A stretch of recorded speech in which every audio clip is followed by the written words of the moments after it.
So this is the pile of tickets and buttons and all kinds of fun stuff. It's like, what do they call that game?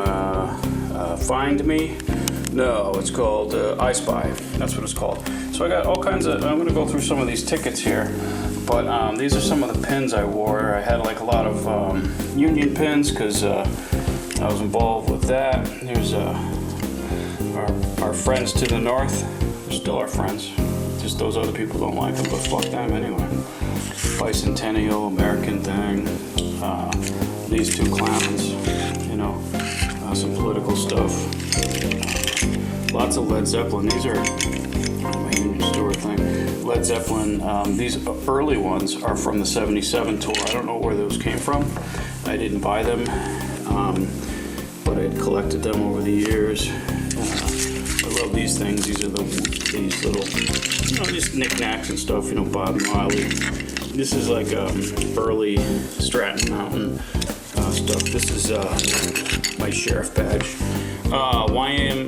YMCA had this sort of slightly offensive 70s thing in the 70s for kids, for boys. It was called the Indian Guides. It's very strange. But anyway, this is a cool one because it's PLJ. So ticket stubs. Years ago, we'd go to concerts and we'd have tickets. They'd be like pieces of paper, cardboard, whatever. And then you'd just like hand them the ticket and they would rip it and then give it back to you. So you had at least half the ticket. And we also had to order them. Sometimes we'd stand in line. I know, it's amazing. Had to stand in line. Sometimes you'd camp out for tickets, you know, which is incredible. You go to a shopping mall outside of the Sears and you're like camped out because you're waiting for the Ticketmaster to open. Or sometimes you have mail order. You mail them away with a little card, Grateful Dead, mail it. They have to put it exactly like an index card. It has to be 3x5. It has to be like lined and it has to be exact. Tickets. It was fun. Let's see some of the tickets I have. All right. I'll start off here with this. This is kind of funny. This is one of these wacky packs. This one is from 1982. And it's still intact. I should take better care. I wonder how much this would cost if someone bought it. Anyway, here's some shows and various things I went to. This is Brat Dog. Boring. This was a good show. Coco Taylor, my friend Pete, went backstage and got her autograph. She spelled my name wrong, but the CD got stolen, so it all worked out. Used to go, because I lived in the Fenway, so I'd go see freaking Red Sox games. $28. He thinks it must be more than that. Here's an earlier one. This is kind of neat because we lived near Fenway Park. But this is a Boston Red Sox ticket from Fenway Park in 1991, and the price was $12. Amazing. And here's Jesus. You know, I saw him in concert. I don't know, I'm that old. Let's see, actually a mass card from my step-grandfather. Who was this? This was Berkeley Performance Center. B.B. King. That's B.B. King. I saw that. I was like in the third row. It was great. Friggin' Grateful Dead in Canada. Beautiful. Hi Canada. How you doing? Where are you? There you are. We still love you. I'm sorry about those other folks, but don't pay any attention to them. They'll be anyway. So that's that one there. Oh, some good jazz concerts. Freaking Sonny Rollins, you know, that's legendary. Here are some of these mail order tickets. You know, these are great. The Grateful Dead ones. I love that the sort of texture on them, and these are the ones that you would get through mail order. So it was in the balcony there, and it was to see the Grateful Dead, original Grateful Dead with Jerry, 23 something there. That's great. Here's another fellow who's no longer with us, John Prine. I've seen him a few times when he comes to Portland, and he was great, and he's no longer with us. This is a movie ticket for Sneakers. That was a Robert Redford movie. It came out a while ago. And what else we got here? We got this Alatunji. That was a good show. I posted that. That was a good show. Bob Dylan. I saw Bob Dylan at Matthews Arena, which is a hockey rink, during a period of time when he didn't really like to enunciate very well. So it was just like, nah. It sounded like that. But anyway, what are you going to do? Legend. Ringling Brothers, the circus there, that was 1999. That was good. Dark Star Orchestra, those guys were great. 2002. Newport Folk Festival in Rhode Island there. That was a nice day. Too bad people were just sitting there and like talking through the whole fucking thing like it was just some kind of like event and not a concert. But that's the way it was. It began to be like that. Peanuts, that was a good movie. Santana, I saw Santana several times. And this is one that's at the Orpheum. Here's a Dark Star Orchestra thing from this is one of my favorite comedy groups. Kids in the Hall. Got to see them live. That was amazing. That was amazing. I saw the Allman Brothers many times. Starting probably, this was one of the first shows, but 1989, the reformed Allman Brothers, got to see them several times, all the way up and through the beginning of this 21st century here.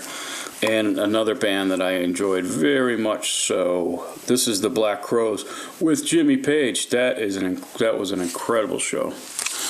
Here's some more Santana. Great Woods, that was a great place to see them. This one is a quartet of some sort, so I'm guessing it might have been a jazz situation. Oh, this is the famous show. This one here, I did a whole video on tripping on acid and going to spend my friend's 16th birthday at the Neil Young concert. And this is the ticket stub from it. I can't believe I still have it. It's just crazy, crazy shit. Of course, Government Mule, sort of Allman Brothers related stuff. There's another Allman Brothers one. This one is from Tweeter Center. They had changed the name by then. So this was in 99. This was, I think, one of the last times I saw the Allman Brothers. Maybe I saw them once in 2000. But they had been playing, they reformed in like 1989 about. And so this was 10 years after seeing them for so long. They had different players. Alan Woody had died, and they added a percussionist. But, I had not seen, I don't know if I saw the Derek Trucks lineup. I might have, but this is the Baba Alatunji. Here's the 50th anniversary of the Beatles' Yellow Submarine. I did a video on that as well. That was fun. I saw the movie with my kid. Here's another, of course, Allman Brothers. Which one's this? Great Woods. That's 1990. And here's another Grateful Dead in not New Hampshire, in Canada. Cops. Peter Frampton. Frampton Comes Alive. Some fucking kid jumped up on stage during the first song, some dorky college kids, and he got thrown out of the fucking Peter Frampton show. Loser. Here's another one I saw in the same place around the same time. I also posted this video of the music here. Johnny Winter, excellent guy, buried in my hometown. Mr. Peabody and Sherman. Yeah. Hey, Mr. Peabody. What was this one? This was also another movie. I don't know. It was just a movie. There's another freaking... I saw the Allman Brothers a lot. Allman Brothers there. Oh, yeah, Taj. Night Stage, 1991. That was a great venue in Cambridge, Mass. And here's another legend that I was able to see a few times. Stevie Ray Vaughan and Double Trouble. This one was at Lake Compounds. It was at a amusement park. It was friggin' awesome. This was a DNC benefit for John Kerry, and no, it was for Clinton's second term. John Kerry, it was Don Henley, it was Joe Walsh, Carly Simon, it was a bunch of people, and Whoopi Goldberg, and it was interesting, but whatever. Nick's Comedy Stop, I had performed there a couple times, luckily. This was in 1997. I don't know who the hell that was. This is another... Oh, this is my Elvin Jones, because I wrote down here. Some of these tickets don't have the name of the person performing. This is the time I got to hang out with Elvin Jones a little bit and talk to him at the Regatta Bar, Cambridge, fancy place. Like 2-drink minimum, and I'm like, what the fuck? What are you going to do if I don't drink? Tell me to leave? Me, Myself, and I, Jim Carrey, that was a good movie. kind of dumb. John Hyatt, yeah, this was in 2000, I think. There's a lot of tickets, but I just want to go through this because, who knows? The Regatta Bar, I don't know who that was here. I saw a lot of great jazz when I was in Boston. This was a great show when I was a teenager. It was the band, Hot Tuna, and Taj Mahal. This was in Connecticut at the Palace Theater, I think. Here's another Grateful Dead show, Saratoga. Cops on Horseback, great show. Newport Folk Festival, Fort Adams, yeah, see that? There's another good, that venue there, Night Stage. I saw Widespread Panic, apparently. Some of these things I don't remember, but like this is why it's cool. There's another Stevie Ray Vaughan from Lake Compounds. This is a more recent one, Magpie Salutes, of course, another Black Crowes adjacent. And this was a couple years ago, I think. 19 July, yeah. What does it say? Oh, 2017, holy shit. Hot Tuna. Of course, Hot Tuna at Somerville Theater. Here's another Black Crowes one. Little Village. Oh my God, this was one of the best shows I've ever been to. Ry Cooder, holy shit, what a band. What a sound. You know, if you could get a chance, look on the internet. The show, as recorded by WBCN, is on there, and it is incredible. Great super group. David Gray, I like David Gray, when he came out with that song. This is David Crosby right after he got out of prison. And it was, it was interesting, but like he wanted to talk. You know, it was basically story time. And it was good that he was telling stories, but like I couldn't hear it at that time because I didn't know what the fuck he was talking about. This is, oh my God. Yeah, Herbie Hancock Trio. He's one of the most amazing musicians ever. This is a more recent one. This is early 2000s, 2001. Avalon Ballroom. Eric Johnson, Derek Trucks, blah blah blah. Derek Trucks. I'm not a huge fan. He's great, but like who cares? There's another jazz show I think in there. Oh, and this one. Newport Jazz Festival. Yeah, that was good times. Saw a lot of good bands. I didn't realize that I had seen the Average White Band. That was they must have been average because I don't remember. I don't know who was in the band at that time. Another John Hyatt. Oh, we used to go to the Comedy Connection in Faneuil Hall in Boston. I saw. This might be for George Lopez, who was hilarious before he sort of went mainstream, but he's still funny. Black Crowes again, good show. Oh, this is a good one. This is when around the same time Little Feat also reformed around the same time the Allman Brothers did, and Little Feat put out an album and had a new singer, Craig Fuller, I think his name was. He was from Pure Prairie League, which is hard to say. But this was at Northeastern as well. Peter was doing he was at the door. $10, and the opening guest was Mark Sandman of Morphine fame with his band Treat Her Right. Little Feat and Treat Her Right for $10. Okay. Now you see why I may not want to go to a concert anymore, because I'm like, I've seen them. Okay, Deep Purple.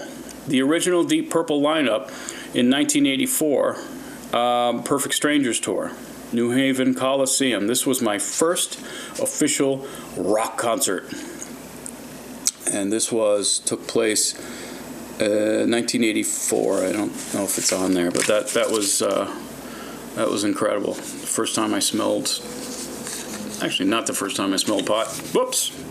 Crosby, Stills, and Nash, of course. I had seen them a few times, and boy, this was actually a day before I moved to Boston, and I saw CSN.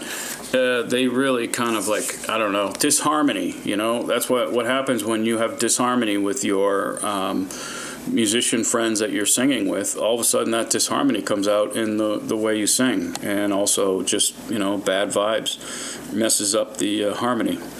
This was a great show. Again, this is a mail order ticket. I put it in a thing here because it was intact.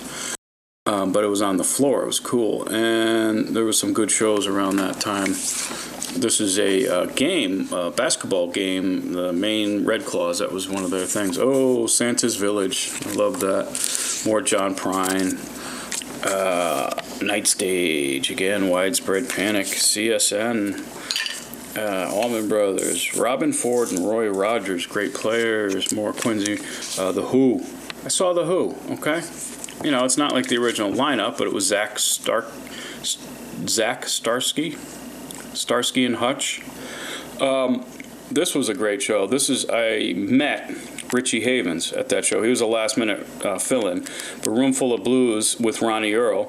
James Cotton, his incredible, funky band with Killer Ray Allison and, freaking Noel Neal and freaking Michael Coleman and all those folks. And I got to meet Richie Havens that day. I just went up and shook his hand, and we talked about the Jimi Hendrix movie that he was supposedly working on at one point. Kids in the Hall. Here's some local bands. Chucklehead. I knew those folks. And Chakra was the name of the band. This was a good show. We skipped our high school class trip to go see Arlo Guthrie, and not the least bit upset about that. Here's the Chucklehead here. This was a Providence. Oh, this is a thing. Here's another Taj Mahal. Got to see him a couple times. This was in New York City at the Bottom Line. Mr. Peabody, he's back there. Neville Brothers, got to see them a few times. This was some local folks, including Ukiah, which was my friend's band. Pretty famous because he was one of the guards. Rick was one of the guards. I haven't talked to him in a while. He has cancer. I hope he's okay, but he's probably not. He was a guard at the Isabel Gardner Museum, ended up in that documentary. He was a keyboard player for that band. Anyway, Mr. Peabody's again. Hey, Mr. Peabody. Dick Dale. Holy shit. Dick Dale. Wow. This is improv comedy stuff. The Bluegrass Festival, Winterhawk. Good stuff. Good times. Great times. Another Santana there. Old 97s. I wasn't really. It was cool. My friend wanted me to go. Oh, yeah, I saw Stephen Wright. Yeah, or I think I did. More Red Sox tickets. This was a play I went to, and it was Valerie Harper, Rhoda, and she was in a play, Pearl Buck play called The Dragon and the Pearl. Or maybe it wasn't hers, but anyway, Steve Ray Vaughan, another one of those. Jerry Garcia Band. Oh, what a show. Is this 9/9? This might be 9/9. This is 9/9/89. What a great fucking show. We were so high. John Prine again. This was a cool show. This was B.B. King at the Palace Theater. I don't know what year that was. Here, Disney on Ice, Finding Nemo. That was a good show. I saw that with my kid. More Allman Brothers Band. What else is here? More Allman Brothers Band. This was an early one. That's 92. That one's 99. So that's pretty much it for a lot of the tickets, a lot of the pins I had on my jean jacket when I was a kid. This is so it's just neat to be able to go through this. This is when I went to Disney. And this is was it 1987? Holy shit. So, yeah, another Red Sox ticket.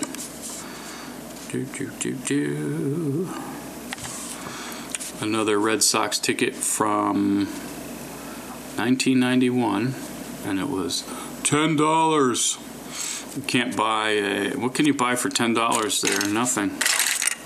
Nothing at all. Nothing. What else is there?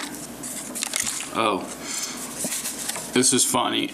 This was the show, Fish Show. We were quite high, and we were not in the mood for their whimsical stage performance. I'm not a big Fish fan, We stayed for 15 minutes. It was like, dude, you want to get out of here? Let's get the fuck out of here. And this one, John Zorn, wow, that was a great show. Friggin' crazy. It was Mike Patton from Mr. Bungle and from Faith No More. Good show. So I do feel lucky. I feel lucky that I was alive at the last half of the 20th century, and I really think that the 20th century for music in general was the golden time for music. You know, I was born in 1969, the year of Woodstock, and regardless of how you feel about that event, it was a major musical event, and I don't think that we've reached that level of excitement with music. I think that they grabbed hold of it and just destroyed it. You know, again, you know, it was like after 1969, they realized that this is a huge money-making venture. They put up with it. You know, the business people put up with it and made money off it, but then they realized that there was a real potential. And they also realized at the time that there was a real potential to change people's minds with music, and I think that's where the sort of the two things met: the need to exploit something, make money off it, and also the need to like control people and what they think. And now we're here in the 21st century, and mission accomplished, folks, because it's a wasteland out there, and I am just happy to have the memories.